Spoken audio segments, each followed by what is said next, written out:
प्रभु यीशु के सामर्थ्य नाम में आप सबको जय मसीह की, प्रेज द लॉर्ड। आइए आज के मनन के लिए हम प्रभु के पवित्र वचन को निकालें।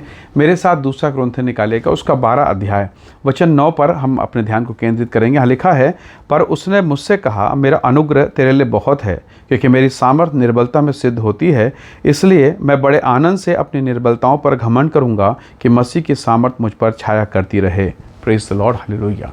प्रभु के लोगों, प्रभु का दास प्रेरित पौलुस, बहुत ही सामर्थ्य रीति से प्रभु ने उसे इस्तेमाल किया।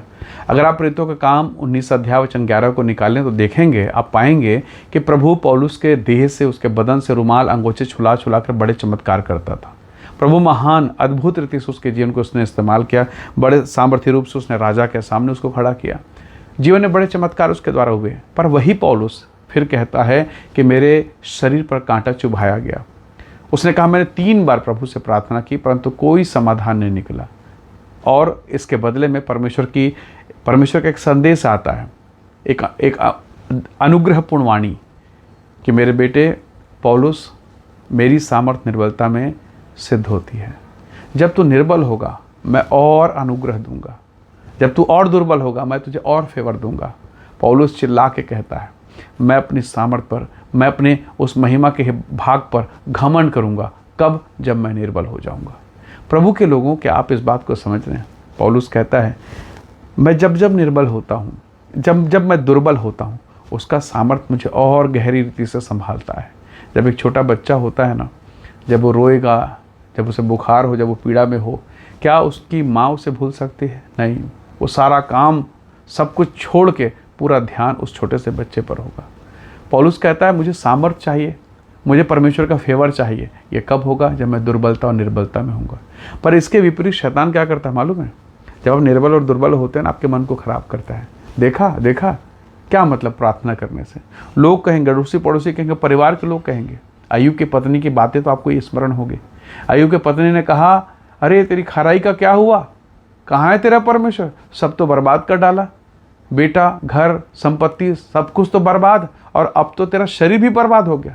क्या मतलब है इसे परमेश्वर की आराधना करने से? ये शब्द आपको स्मरण रखना है। जैसे ही ये शब्द आए आपके कानों में, यहाँ तक कि आपके अपने हृदय के अंदर से, आपको समझ लेना है, ये आवाज़ स्वर्ग की आवाज़ नहीं है। ये आवाज़ बिल्कुल भी परमेश्वर की आवाज़ नहीं है। ये आवाज़ पवित्र आत्मा की आवाज़ नहीं है। पौलुस कहता है, जब मैं निर्बलता में होता हूँ तब उसकी सामर्थ्य मुझ पर छाया करती है। मेरे प्रिय भाई बहनों, हो सकता है आज आप इन दिनों फाइनेंस को लेकर दुखी हों। कई बार घर का किराया नहीं पटा पा रहे हैं, स्कूल बच्चों का फीस, बहुत सारी तकलीफ़ें होंगी। कोर्ट कचहरी के मामले में आप उलझ गए हैं। आप बहुत अच्छे व्यक्ति हैं, पर आपके अच्छाई के बदले लोग आपकी बुराई करते हैं। आपने कई बार बहुतों की सहायता की, पर जब आज आपको ज़रूरत है लोग मुँह मोड़ लेते हैं। ये सब कुछ, ये सारी दशाओं को देखकर भी आपका मन चिड़चिड़ा उठेगा, खींच उठेगा कि प्रभु मेरे साथ ऐसा क्यों? पर आपको हिम्मत नहीं हारना है, आपको टिके रहना, बने रहना है। ये वही समय है जब परमेश्वर आपको हाथों हाथ लेगा, आपको उठाएगा। एक बच्चा जब दौड़ते दौड़ते गिर जाता है, उसका पिता उसकी माँ उसे छोड़ नहीं देते, वो भागते हैं और जाकर उसे उठा लेते हैं।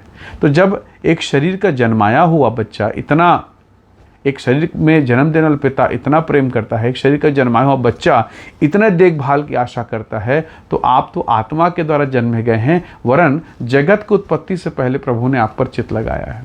कोई आप पर ध्यान न दे, खूबसूरती है, धन है, सब ध्यान देंगे, पर जब ये सब बर्बाद हो जाएगा, सब चला जाएगा, कोई ध्यान नहीं देगा, तब भी आपका पिता, आपका परमेश्वर, आपका प्रभु यीशु मसीह आपसे मोहब्बत करता है। प्रभु का वचन कहता है, वो उड़ाऊ पुत्र जिसने सब कुछ बर्बाद कर दिया, लुटा दिया अपने आप को, फिर भी पिता ने अपनी आंखें उस ओर लगाना बंद नहीं किया। वो अभी भी प्रेम से देख रहा है कि मेरा बेटा लौटेगा। और जब वो लौटा, उसकी दशा बड़ी ख़राब थी। जैसे उसने देखा, अपने कपड़े उतार दिए पिता ने, अपना वस्त्र पहने, अपनी जूती उतार दी, उसे पहनाया, अपनी अंगूठी दे दी। हालेलुया। वो तो उड़ाऊ पुत्र की कहानी है, पर इस कहानी में जिसमें हमें परमेश्वर मिला है, उसने तो अपना इकलौता बेटा मुझे और आपको दे दिया है। हालेलुया, कैसा अद्भुत प्रेम है। इसलिए प्रभु के लोगों, जब आप अपने जीवन के दुर्बलता में रहें, पीड़ा के दौर पर रहें, पीछे मत कदम खींचना और आहें भर भर कर बयान से बाहर, सीमा से बाहर जाके प्रार्थना करना, क्योंकि छुटकारा निकट है।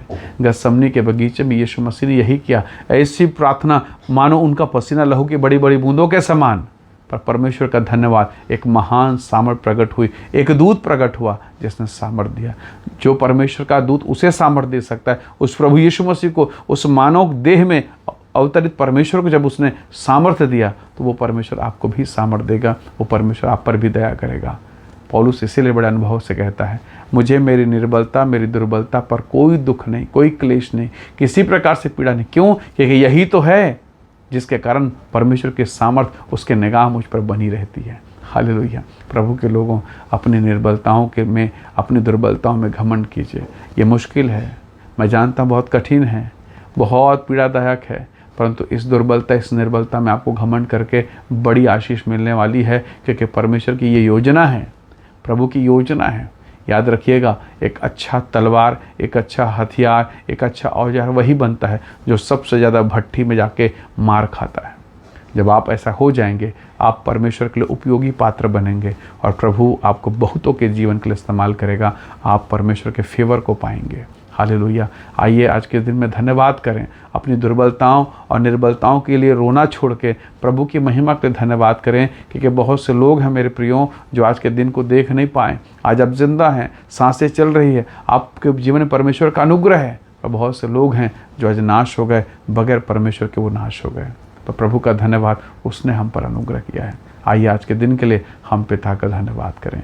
प्रेमी अनुग्रहकारी स्वर्ग के पिता, आपके फेवर, आपकी महिमा के लिए धन्यवाद। हर वो निर्बलता जो हमें दुर्बल कर देती है, हमारे मन को तोड़ देता है, प्रभु उन सारी परिस्थितियों से भक्तों और संतों को बाहर निकालें, अपनी महिमा प्रकट करें और तू अपने वचन के द्वारा हम में से हर एक को संभाल पिता, ताकि तेरी महान महिमा हमारी दुर्बलता में, हमारी निर्बलता में प्रकट हो और आपकी ही महिमा होती रहे पिता। हम सब बातों में आदर आपको देते हैं, यीशु के सामर्थी नाम से मांगते हैं, आमीन आमीन। प्रभु आप सबको आशीष दे, परमेश्वर का अनुग्रह आप सबके साथ हो। Praise the Lord. जय मसीह की।